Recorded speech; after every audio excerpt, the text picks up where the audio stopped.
Ayan, nung tatay pagkain. Saksak, tsaka kape. Ano ba? Sabi ko na sige.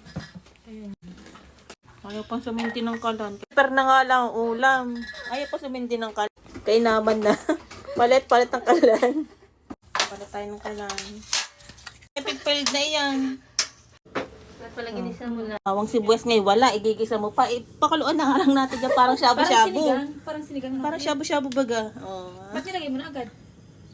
Yan mo na bago yung udon kasi madaling malusmat. Baka maatmin na udon eh. Tapos timpahan nyo muna. Oo. Ugas-ugas. Sayang ang sabaw. Sayang. May lasa pa yun. Mag-look out dito baka mamaya. Oo. Ang sinaing natin eh. Boy, Kakaraos na yan.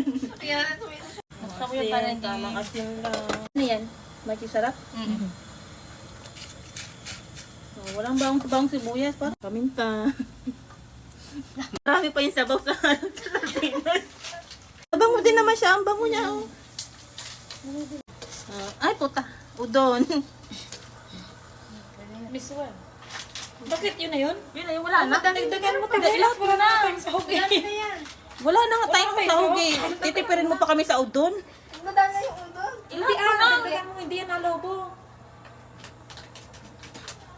Ito na nga lang. Titipirin mo pa kami. Wala na nga tayong ano.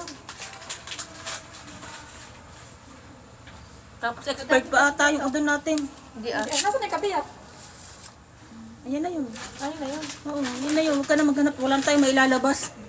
Hindi, konti ba nung kanina? Akala ko kabiyak lang. Parang lasang udon. Tikman mo nga. Ba't nandito na sila? Mga outbreak sila. Medyo malansa pa. Matikman mo na agad dyan. Amoy ko. Eh, amoy sardinas na natural. Kaya nga. Naluloko mo ako, girl. Medyo wala yung lansa. Bakit nga nilagyan mo ng kamatis mo eh? Hilaw yun.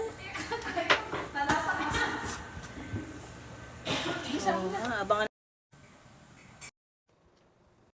Nakain na kami. Nakaraos din naman ng mga OFW yung tamad lumabas. Naubos lang yung sabaw. Tara, kain na. Oh,